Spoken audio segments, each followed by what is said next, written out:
बंधु माने जड़े कलेक्टर किछि काम रे कार रे बसी निज ड्राइवर सहित जीवा रास्ता रे देखुछंती कि रास्ता कड़े बसी जड़े बुढ़ा लोक जोता पॉलिश करुछंती। से वृद्धा व्यक्ति जनक तांकु टिके चिन्हा चिन्हा लगिले तो से ड्राइवर को किछि समय पाई सेठारे गाड़ी अटकाइबा पाई कहउछंती। आउ से निज कार ओलाई जेते बेले से वृद्धा व्यक्ति पाखक गले आउ तांकु टिके गंभीर दृष्टि रे देखिले तो से देखिले कि से वृद्धा व्यक्ति जनक आउ केही नथिले, से तांको बापा थिले। हेले बंधु माने एहा किपरि संभव? जणे कलेक्टर बापा रास्ता रे बसी एपरि जोता पॉलिश काम काहेकि करुथिले? आसंतु कहानी रो पूरा सत जानिबा ए वीडियो माध्यम रे। किंतु वीडियो रो आगो को बढ़िबा पूर्वरो मोर आपण समस्त को सेही छोट अनुरोध कि कहानी टी भल लागिथिले वीडियो को लाइक शेयर करबा सहित मो चैनल को टिके सब्सक्राइब मध्य करि देबे। बंधु माने ए कहानी टी हेउची ओडिसा रो बालेश्वर जिल्ला रो गोटिए छोट गां जेउठारे कि जणे पिला रहुथिला जहार ना हेउची रंजीत। रंजीत निज बापा मांकर एकमात्र संतान थिला। तार बापा गोटे फैक्ट्री रे दिन मजूरी काम करंती आ तार मां गोटे हॉस्पिटल ले झाड़ू पोछा काम करंती। बंधु माने रंजीत पिला बेलरु ही पढ़ा लिखा रे बहुत दुर्बल थिला। से तार सबु समय फालतू कथा आउ टाउटर लफंगा पिला मानक सहित मिसी एठी सेठी बुलिबारे लागुची। जेउ कारणरू रंजीत रो बापा मां ताको सबु बेले बुझेबाको चेष्टा करंती आउ एथि पई बहुत गाली मध्य करंती। किंतु रंजीत निज बापा मां को कथा को बिल्कुल भी सुने नहीं कि तांकर मनर कथा को बुझिबाको चेष्टा मध्य करे नहीं। रंजीत पिला बेला समय ही कुसंगरे पड़ी जाइथिला। जेउ कारण पाई ना से निज बापा मां को कथा रे ध्यान देई पारे ना निज पढ़ारे ध्यान देई पारे। तो गोटे दिनर कथा जेते बेले कि रंजीत रो बापा सहर रु काम सारी निज घर को फेरुथिबा समय रे रंजीत को किछि पिलांक सहित तास पता खेलुथिबार देखिले। किंतु रंजीत रो बापा सेई समय रे रंजीत को किछि भी कहले नहीं। जेते बेले रंजीत घर को आसिला तो तार बापा ताको पचारिले कि पुआ तू एबे पर्यंत केउठारे थिलु? रंजीत कहिला कि बापा मु स्कूल ले थिले। बापा जानिथिले कि पुआ मिछ कहूची, तथापि तार बापा कहिले कि मते सत्य कह कि तू केउठारे थिलु? एबे रंजीत कहूची कि बापा मो कथा को विश्वास कर, मु स्कूल ले ही थिले। एबे जेते बेले बापा रंजीत मुहरु एही परी मिछ कथा सुनुछंती त तांको पाद तळु माटी खसी जाउची। से मने मने भाबिबारे लागुछंती कि कोन मो पुओ को मु एई संस्कार देइछि कि से निज बापा को मिछ कहिबा। रंजीत सेई समय रे मात्र 15 वर्ष बयस रे थिला आउ नवम श्रेणी रे पाठ पढुथिला। बंधु माने पुणी रंजीत रो बापा कहउछंती कि पुओ तू काहे कि मते एमिति मिछ कहउछु? तू मते सत्य कथा कहि दे। मु बहुत भलरे जानिछि कि तू स्कूल जाई नथिलु। तू स्कूल रो पछ पाख पडिया रे सांग मानक सहित बसी तास पता खेलुथिलु। मु सब किछि देखि नैछि। किंतु सेई समय रे मु तोर सम्मुख को एथि पई आसी नथिली कारण मु तते तो सांग मानक आगरे गाली करिबा को चाहू नथिली। एबे रंजीत निज बापा को भूल मागी कहूछि कि बापा मते क्षमा करि दियो। मु स्कूल जाई नथिली। मु आपन को मिछ कहिथिली। मु मो सांग मानक सहित स्कूल पछ पाख पडिया रे तास पता खेलुथिले। सेई समय रे रंजीत रो बापा ताको बहुत बुझाउछंती आ रंजीत भी तांको कथा ऊपर ध्यान देई निज पाठ पढ़ारे मन देउछि। रंजीत रो बापा कहउछंती कि मु एते परिश्रम आ दिन मजूरी काम करी तते पाठ पढ़ाउछि आ तू बिल्कुल भी मो पैसा रो आ मो परिश्रम रो मूल्य ही बुझी पारनु। तू काहे कि एपरि काम करूछु? प्रकृत रे तोर केउ जिनिसर अभाव रही जाउछि। तू जेते बेले भी जेउ जिनिसर इच्छा रखुछु आमे तते सब किछि आनी देउछु, तथापि तू काहे कि एमिति काम करूछु? एबे निज बापा को किछि कहिबा पाई रंजीत पाखरे आ वाक्य ही नाही। से केवल मुंड को तळ को करी ठिया होई बारंबार एई कथा कहि जाउथिले कि बापा मते क्षमा करि दियो। मु आउ आजि परठारो एही परी काम बिल्कुल भी करिबे नाही।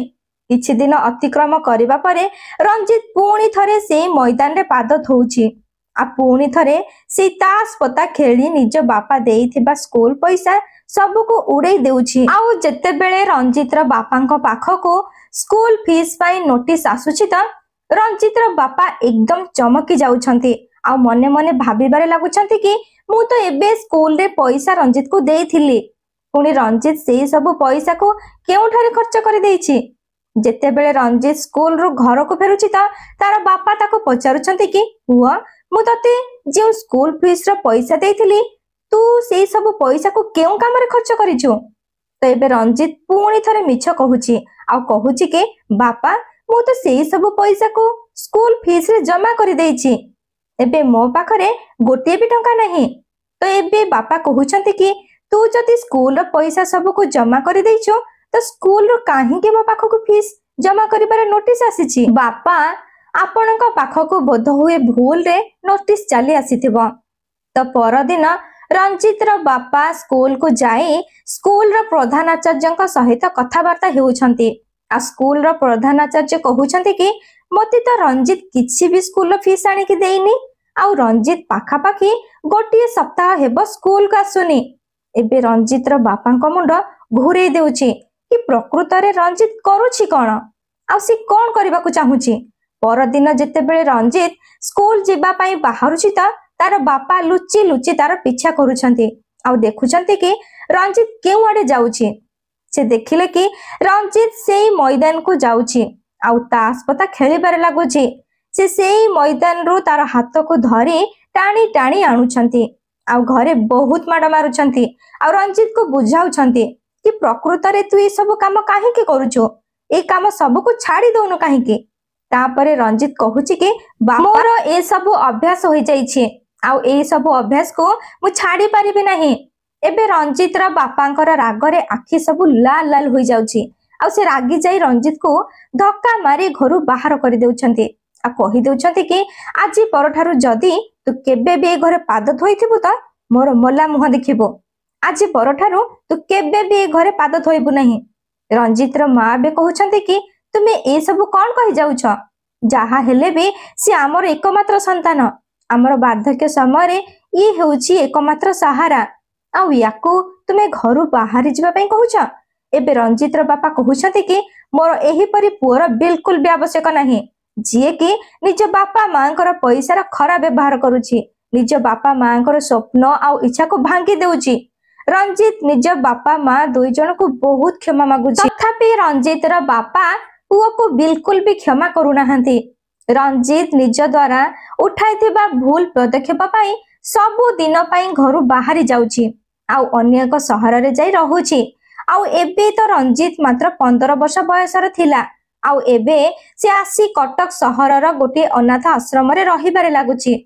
ଯେତେବେଳେ ଅନାଥ ଆଶ୍ରମରେ ରଞ୍ଜିତ ଉପରେ ଅତ୍ୟାଚାର ହେଉଥିଲା ତ ସେତେବେଳେ ରଞ୍ଜିତ ଚିନ୍ତା କରୁଛି कि ମୁଁ ଏବେ ଆଉ ଏହିପରି ମୋ ଜୀବନ ବିତେଇ ପାରିବି ନାହିଁ। ଏବେ ରଞ୍ଜିତ ବହୁତ ପଶ୍ଚାତାପ କରୁଛି कि କାଶ ମୁଁ ସେତେବେଳେ ମୋ ବାପା ମାଙ୍କ କଥା ମାନି ଚାଲିଥାନ୍ତି ତ ମୋତେ ଆଜି ଏହି ଦିନ ଦେଖିବାକୁ ପଡିନଥାନ୍ତା। ରଞ୍ଜିତ ବହୁତ କାନ୍ଦୁଛି କାରଣ ରଞ୍ଜିତ ଉପରେ ଅନାଥ ଆଶ୍ରମରେ ବହୁତ ଅତ୍ୟାଚାର ହେଉଛି। ବେଳେ ବେଳେ ସେଠାକାର ମ୍ୟାନେଜର ରଞ୍ଜିତକୁ ବହୁତ ପିଟୁଥିଲେ ଆଉ କେତେବେଳେ ସେଠାକାର ବଡ ପିଲାମାନେ ତାକୁ ପିଟୁଥିଲେ। ପୁଣି ରଞ୍ଜିତ ଚିନ୍ତା କରୁଛି कि ଏବେ ମୋତେ ହିଁ କିଛି କରିବାକୁ ହେବ, କାରଣ ଏହିପରି ଭାବରେ ମୋ ଜୀବନ ଆଉ ବିତେଇ ପାରିବି ନାହିଁ। ଏବେ ରଞ୍ଜିତ ପାଖରେ ପାଠ ପଢିବା ସହିତ ଆଉ କୌଣସି ଚାରା ହିଁ ନଥିଲା। ଏବେ ରଞ୍ଜିତ ଚିନ୍ତା କରୁଛି कि ଯେ ପର୍ଯ୍ୟନ୍ତ ମୁଁ କିଛି ବନି ନ ପାରିଛି ସେ ପର୍ଯ୍ୟନ୍ତ ମୋର ପଶ୍ଚାତାପର କିଛି ଫଳ ହିଁ ମୋତେ ମିଳିବ ନାହିଁ। ଏବେ ରଞ୍ଜିତ ଅନାଥ ଆଶ୍ରମର ପିଲାମାନଙ୍କ ସହିତ ପଢାରେ ଲାଗି ଯାଉଛି। ରଞ୍ଜିତ 10ମ ଶ୍ରେଣୀରେ ପୁରା ଅନାଥ ଆଶ୍ରମର ସବୁ ପିଲାମାନଙ୍କ ଠାରୁ ଅଧିକ ନମ୍ବର ରଖି ଉତ୍ତୀର୍ଣ୍ଣ ହେଉଛି। ଏବେ ରଞ୍ଜିତକୁ ଅନାଥ ଆଶ୍ରମର ସବୁ ପିଲାମାନେ ବହୁତ ଭଲ ଦୃଷ୍ଟିରେ ଦେଖିବାରେ ଲାଗୁଛନ୍ତି ଆଉ ତାକୁ ନିଜର ସାଙ୍ଗ ବୋଲି ମାନିବାରେ ଲାଗୁଛନ୍ତି। ୟା ପରେ ସେ ଯେତେବେଳେ ଏକାଦଶ ଶ୍ରେଣୀରେ ପଢୁଛି ତ ବହୁତ ଭଲ ନମ୍ବର ରଖି ଉତ୍ତୀର୍ଣ୍ଣ ହେଉଛି। ରଞ୍ଜିତ ଛୋଟ ବେଳରୁ ପାଠରେ ବେଶୀ ଧ୍ୟାନ ଦେଇନଥିବା କାରଣରୁ ତାକୁ ଏବେ ବହୁତ ପରିଶ୍ରମ କରିବାକୁ ପଡୁଛି ଆଉ ସେ ସବୁ ସମୟରେ ଖରାପ ଲୋକଙ୍କ ସହିତ କୁସଙ୍ଗରେ ରହିଥିଲା ତ ତାକୁ ଏବେ କଠିନରୁ କଠିନ ପରିଶ୍ରମ କରିବାକୁ ପଡୁଛି। ଯେତେବେଳେ ରଞ୍ଜିତର ଏକାଦଶ ଶ୍ରେଣୀର ରେଜଲ୍ଟ ଆସୁଛି ତ ସେ ସେଇ କ୍ଲାସରେ ମଧ୍ୟ ବହୁତ ଭଲ ନମ୍ବର ରଖି ଉତ୍ତୀର୍ଣ୍ଣ ହେଉଛି ଆଉ ତାପରେ ରଞ୍ଜିତ +2ରେ ପଢୁଛି। କିନ୍ତୁ ଯେତେବେଳେ ସେ +2ର ପରୀକ୍ଷା ଦେବା ପାଇଁ ଯାଉଛି ତ ସେତେବେଳେ ପରୀକ୍ଷା ହଲରେ କିଛି ଅଧ୍ୟାପକ ତା ସହିତ ଖରାପ ବ୍ୟବହାର କରୁଛନ୍ତି। କାରଣ ରଞ୍ଜିତ ଅନାଥ ଥିଲା, ତେଣୁ ସେମାନେ ରଞ୍ଜିତକୁ ପରୀକ୍ଷା ହଲରେ ବସିବାକୁ ହିଁ ଦେଲେ ନାହିଁ ଆଉ ତାର ପରୀକ୍ଷା ଖାତା ଛଡେଇ ନେଉଛନ୍ତି। ତାର କାରଣ କେବଳ ଏତିକି ଥିଲା କି ସେ ଅନାଥ ଥିଲା ଆଉ ଛୋଟ ଜାତିର ଥିଲା। ରଞ୍ଜିତକୁ କୁହାଗଲା କି ତୁମେ ଏଇ କ୍ଲାସରେ ବସି ପାରିବ ନାହିଁ ଆଉ ତୁମକୁ ତଳେ ବସି ପରୀକ୍ଷା ଦେବାକୁ ହେବ। ରଞ୍ଜିତ ସହିତ ଏହିପରି ଦୁର୍ବ୍ୟବହାର କରାଯାଇଥିଲା ଆଉ ଏଇ ସବୁ କଥା ରଞ୍ଜିତ ଆସି ଅନାଥ ଆଶ୍ରମର ପ୍ରଧାନ ଆଚାର୍ଯ୍ୟଙ୍କୁ କହିଲା। ସେ କହିଲେ କି ପୁଅ, ଆମେ କିଛି ବି କରିପାରିବା ନାହିଁ ଆଉ ଆମେ ହେଉଛେ ଛୋଟ ଲୋକ। ଆମେ ଯଦି ସେମାନଙ୍କ ବିରୋଧରେ ଆବାଜ ଉଠାଇବା ତ ସେମାନେ ଆଉ ତତେ ଯଦି ପରୀକ୍ଷାରେ ବସିବାକୁ ହିଁ ଦେବେ ନାହିଁ, ତାହେଲେ ଆମେ କଣ କରିପାରିବା? ଏଇ କଥା ଶୁଣି ରଞ୍ଜିତ କାନ୍ଦିବାରେ ଲାଗୁଛି। ପୁଣି ରଞ୍ଜିତ ଏବେ ଚିନ୍ତା କରୁଛି କି ମତେ ଏବେ ବଦଲା ନେବାର ଅଛି ମୋ ଅପମାନର। ତାପରେ ରଞ୍ଜିତ ୟୁପିଏସସି ର ପ୍ରସ୍ତୁତି ଆରମ୍ଭ କରିଦେଉଛି। କାରଣ ପ୍ରଧାନ ଆଚାର୍ଯ୍ୟ ତାକୁ କହିଥିଲେ କି ଯଦି ତୁମକୁ ବର୍ଷ ବର୍ଷ ଚାଲି ଆସୁଥିବା ଏଇ ପ୍ରଥାକୁ ବନ୍ଦ କରିବାର ଅଛି, ତାହେଲେ ତୁମକୁ ଜଣେ ବଡ ଅଫିସର ବନିବାକୁ ହେବ। ତୁମେ କେବଳ ଏକା ନୁହଁ, ତୁମ ପରି ଜଣା ନାହିଁ ଆମ ଦେଶରେ କେତେ ପିଲା ଅଛନ୍ତି ଯେଉଁମାନଙ୍କୁ ଅନାଥ ଆଉ ଛୋଟ ଜାତି ହେବାର ଭେଦଭାବ କରାଯାଉଛି। ଆଉ ତାପରେ ରଞ୍ଜିତ ପ୍ରଧାନ ଆଚାର୍ଯ୍ୟ ଦେଖାଇଥିବା ମାର୍ଗକୁ ଅନୁସରଣ କରି ଚାଲୁଛି। ଆଉ ରଞ୍ଜିତ କିଛି ବର୍ଷ କଲେକ୍ଟର ପଦବୀକୁ ହାସଲ କରିବା ପାଇଁ କଠିନରୁ କଠିନ ପରିଶ୍ରମ ମଧ୍ୟ କରୁଛି ଆଉ ଗୋଟିଏ ଆଇଏଏସ୍ ଅଫିସର ବନି ଯାଉଛି। ତାପରେ ରଞ୍ଜିତ କଲେକ୍ଟର ବନିବା ପରେ ସେ ନିଜର ଡ୍ୟୁଟି ନିଷ୍ଠା ଆଉ ସଚ୍ଚୋଟର ସହିତ ଆରମ୍ଭ କରୁଛି। ଆଉ ଗୋଟିଏ ଦିନ ସେ ସେଇ ସ୍କୁଲକୁ ଯାଉଛି ଯେଉଁଠାରେ ତାକୁ ବହୁତ ଅପମାନିତ କରାଯାଇଥିଲା। ଆଉ ସେଇ ସ୍କୁଲରେ ଯେଉଁ ଅଧ୍ୟାପକ ତା ସହିତ ଖରାପ ବ୍ୟବହାର କରିଥିଲେ ତାକୁ ରଞ୍ଜିତ ସସ୍ପେଣ୍ଡ କରିଦେଉଛି। ଆଉ ତାପରେ ରଞ୍ଜିତ ସହରର ସବୁ କାମ ଗୁଡ଼ିକୁ ବହୁତ ସଚ୍ଚୋଟ ଆଉ ଦାୟିତ୍ୱପୂର୍ଣ୍ଣ ଭାବରେ ତୁଲାଉଛି। ଆଉ ତାପରେ ସେ ଯେଉଁ ଅନାଥ ଆଶ୍ରମରେ ପଢି ସେ ଏଇ ପଦବୀକୁ ହାସିଲ କରିପାରିଥିଲା, ସେଇ ଆଶ୍ରମକୁ ଯାଇ ସେଠାକାର ସବୁଠାରୁ ବଡ ଲୋକଙ୍କ ସହିତ ଦେଖା କରୁଛି ଆଉ ତାଙ୍କ ପାଦକୁ ସ୍ପର୍ଶ ମଧ୍ୟ କରୁଛି। ଆଉ ଅନାଥ ଆଶ୍ରମର ଯେଉଁ ମୁଖ୍ୟ ଲୋକ ଥିଲେ ସେ ମଧ୍ୟ ରଞ୍ଜିତକୁ ଦେଖି ବହୁତ ଖୁସି ହୋଇଯାଉଛନ୍ତି। ଆଉ ରଞ୍ଜିତର ଆଖିରେ ବି ଲୁହ ଥିଲା। କାରଣ ଯେଉଁ ସମୟରେ ରଞ୍ଜିତର ଖରାପ ସମୟ ଚାଲିଥିଲା ଆଉ ଯେଉଁ ସମୟରେ ରଞ୍ଜିତର ବାପା ମା ତାକୁ ଧକ୍କା ମାରି ଘରୁ ତଡ଼ି ଦେଇଥିଲେ, ତାର ସେଇ ପରିସ୍ଥିତିରେ ତାକୁ ଯିଏ ସମ୍ଭାଳିଥିଲେ ସେ କେବଳ ସେଇ ବ୍ୟକ୍ତି ଜଣକ ହିଁ ଥିଲେ। ଅନାଥ ଆଶ୍ରମର ସେଇ ମୁଖ୍ୟ ଲୋକ ଥିଲେ ଯିଏ କି ପୁରା ଅନାଥ ଆଶ୍ରମର ଦେଖାଶୁଣା କରୁଥିଲେ। ପୁଣି ଗୋଟିଏ ଦିନ ରଞ୍ଜିତର ଟ୍ରାନ୍ସଫର ଓଡ଼ିଶାର ବାଲେଶ୍ୱର ଜିଲ୍ଲାକୁ ହୋଇଯାଉଛି। ବନ୍ଧୁମାନେ ମୁଁ ଆପଣ ମାନଙ୍କୁ କହିଥିଲି କି ରଞ୍ଜିତର ବାପା ମା ବାଲେଶ୍ୱର ଜିଲ୍ଲାରେ ଗୋଟିଏ ଛୋଟ ଗାଁରେ ରହୁଥିଲେ। ଆଉ ରଞ୍ଜିତ କିଛି କାମରେ ବାଲେଶ୍ୱର ସେଇ ଗାଁକୁ ଯାଉଛି ଯେଉଁଠାରେ ତାର ବାପା ମା ରହୁଥିଲେ। ସେଇ ଗାଁକୁ ଯାଇ ଯେତେବେଳେ ସେ ନିଜ ବାପା ମାଙ୍କ ଘରେ ପହଞ୍ଚିଲା ଆଉ ଦେଖିଲା କି ତାର ବାପା ମା ଘରେ ନାହାନ୍ତି। ଆଉ ଯେତେବେଳେ ସେ ପଡୋଶୀ ମାନଙ୍କୁ ପଚାରି ବୁଝିଲା କି ତ ପଡୋଶୀ ମାନେ ଜଣେଇଲେ କି ସେମାନେ ଏଇ ଘରକୁ ବିକ୍ରି କରି କେଉଁଆଡେ ଚାଲି ଯାଇଛନ୍ତି ଆଉ ଆମେ ଜାଣିନୁ କି ସେମାନେ କେଉଁଆଡେ ଯାଇଛନ୍ତି। ତାପରେ ରଞ୍ଜିତ ପତା ଲଗାଉଛି କି ପ୍ରକୃତରେ ଏଇ ଘରକୁ କିଏ କିଣିଛି। ଆଉ ତାପରେ ସେ ସେଇ ମାଲିକଙ୍କ ପାଖକୁ ଯାଉଛି ଆଉ ପଚାରୁଛି କି ତୁମେ ସେଇ ଘରକୁ ଯେଉଁ ବ୍ୟକ୍ତିଠାରୁ କିଣିଛ ଜାଣିଛ କି ସେମାନେ ଏବେ କେଉଁଠାରେ ରହୁଛନ୍ତି? ଏବେ ଘର ମାଲିକ କହୁଛନ୍ତି କି ମୁଁ ତ ଜାଣିନି, ସେମାନେ କେଉଁଆଡେ ଗଲେ। ମୁଁ ତ ଏଇ ଘରକୁ 3 ବର୍ଷ ତଳେ କିଣି ନେଇଥିଲି ଆଉ ତାପରେ ମୁଁ କେବେ ବି ଏଇ ଘରର ମାଲିକକୁ ଦେଖିଛି ନା ହିଁ ଏଇ ଘରର ମାଲିକାଣୀକୁ ଦେଖିଛି। ସହରରେ ଯେଉଁ ବୃଦ୍ଧା ଆଶ୍ରମ ଅଛି ସେ ସେଠାକୁ ଯାଇ ଦେଖୁଛି। କାରଣ ସେ ଜାଣିଛି କି ଯେଉଁ ବାପା ମାଙ୍କ ଆଗ ପଛରେ କେହି ବି ନଥାନ୍ତି ସେମାନେ ବୃଦ୍ଧାଶ୍ରମରେ ଯାଇ ରୁହନ୍ତି। ରଞ୍ଜିତ ଏବେ ଟିକେ ମୁଣ୍ଡ ଖର୍ଚ୍ଚ କରି ସହରର ସବୁ ବୃଦ୍ଧାଶ୍ରମକୁ ଯାଉଛି, କିନ୍ତୁ ତାକୁ କୌଣସି ବୃଦ୍ଧାଶ୍ରମରେ ତାର ବାପା ମା ତାକୁ ମିଳୁନାହାନ୍ତି। ରଞ୍ଜିତ ବହୁତ ଖୋଜୁଛି, କିନ୍ତୁ ରଞ୍ଜିତ ଗୋଟିଏ ସପ୍ତାହ ପର୍ଯ୍ୟନ୍ତ ନିଜ ବାପା ମାଙ୍କୁ ଖୋଜିବାରେ ଲାଗୁଛି। ସେ ନିଜ ବାପା ମାଙ୍କୁ ପାଉନି। ଯେତେବେଳେ ରଞ୍ଜିତ ବାଲେଶ୍ୱର ଭଦ୍ରକକୁ କିଛି କାମରେ ଯାଉଛନ୍ତି ତ ସେ ଦେଖୁଛନ୍ତି କି ରାସ୍ତା ସାଇଡରେ ଜଣେ ବୃଦ୍ଧା ଲୋକ ବସି ଜୋତା ପଲିସ କରୁଛନ୍ତି। ତ ସେ ଜାଣି ଦେଉଛନ୍ତି କି ସେ ହେଉଛନ୍ତି ତାଙ୍କ ବାପା। କାରଣ ରଞ୍ଜିତ ନିଜ ବାପାଙ୍କୁ ଚିହ୍ନି ଦେଉଛି।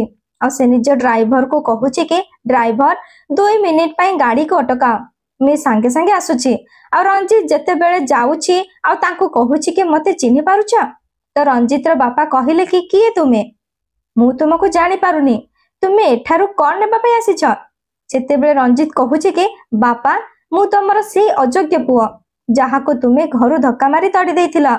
एई कथा सुनिबा मात्रे ही रंजीत रो बापांको आखिरु लुह चली आसुची आ रंजीत रो बापा रंजीत को कहिले कि पुओ तो मां ठीक कथा कहूथिला आम वार्धक्यर एकमात्र सहारा तू ही थिलु आ मु तोर चिंता ही करि नथिली तोर छोट भूल पाई तते बुझाइबा बदल रे तते धक्का मारी घरु तड़ी देथिली आ तोर बहुत अपमान मध्य करिथिली। रंजीत रो बापा रंजीत रो गोड़ धरी कहउछंती कि पुओ मते क्षमा करि दे मु तो सहित बहुत खराब काम करिछि।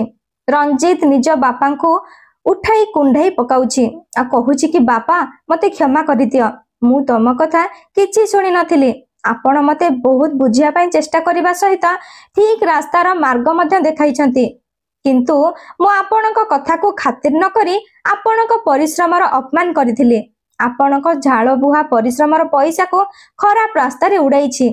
एबे तार बापा को पचारुछि कि बापा तुमे एठारे कोन करूछ आ तुमर एमिति अवस्था केमिति हैला। रंजीत रो बापा कहउछंती कि पुओ मु जेते बेले तते घरु तड़ी देली तार ठीक 3 वर्ष परे मोर चाकरी चली गला कारण मु काम करूथिबा फैक्ट्री रे निया लागि जिबा कारणरू सेठारे काम करूथिबा सब कर्मचारींकर चाकरी चली गला आउ आम समस्तंकर घर शून्य होई गला सेति पई मु आउ तो मा आम निज घर को बिक्री करी गोटे चाळ भड़ा घरे रहिबारे लागिलु। किछि दिन परे जेउ चाळ भड़ा घरे थिला से घरटी को मध्य आमठारु छडे निया गला आउ तापरे आमे फुटपाथ रे आसी निजर जीवन अतिबाहित करिबारे लागिलु। सेतेबेले रंजीत पचारुछि कि बापा मां केउठारे आ मां आपणक सहित देखा जाउनी। तापरे रंजीत रो बापा कहिले कि तो मां रो मृत्यु होई सारिछि। ए कथा को सुनिबा मात्रे ही रंजीत जोर जोर करी कांदिबारे लागुछि। पुनी रंजीत रो बापा कहउछंती कि तो मां को कैंसर होइतिला आ मो पाखरे एते भी पैसा नथिला जे मु तोर मां रो चिकित्सा कराई परिथांती मो द्वारा जेतिकी संभव हैला मु सेतिकी चिकित्सा कराइली किंतु मु तथापि तो मां को बंचै पारिले नाही। मु मो जीवनर सबु ठारू बड़ असफल लोक जे कि ना निज पुओ को संभाली पारिला ना ही मो स्त्री को संभाली पारिले। ए कथा कही कही रंजीत रो बापा मध्य जोर जोर करी कांदुछंती। पुनी रंजीत कहूछि कि किछि कथा नाही बापा एबे तो मु आसी गलिनी चलो मो सहित बालेश्वर जिला को जिबा आउ जानिछ बापा मु बालेश्वर जिलार कलेक्टर अछि आउ सेठारे सबु लोक मोर बहुत मान सम्मान करूछंती आ मते बहुत मानंती कारण बापा मु से शहरर कलेक्टर बनि जाइछि आ तापरे सबु किछि मो अनुसार ही से शहर रे सबु काम हेउछि। ए कथा को सुनी रंजीत रो बापा कांदिबारे लागुछंती आ कहउछंती कि ओ तू ई कोन कहउछो कोन सतरे तू कलेक्टर बनि जाइछु। रंजीत कहूछि कि बापा मु सत कहूछि मु बालेश्वर कलेक्टर बनि जाइछि। एबे रंजीत रो बापा बहुत जोर जोर कर कांदुछंती। रंजीत बापा को कहूछि कि बापा कांतिपा बंद कर दियो मो सहित चलंतु मु आपन को गोटी नुआ जीवन देबी। तापरे रंजीत निज बापा को आनी बालेश्वर जिल्ला रे पहुंची जाउछंती। से तार बापा को सरकारी क्वार्टर रे रखुछंती। रंजीत रो बापा बहुत खुशी हो जाउछंती। तार बापा प्राय समय निज को निजे दोष दियंती कि मु मो पुओ सहित बहुत खराब करिछि ना मु मो पुओ को संभाली पारिली ना ही मो स्त्री को संभाली पारिली।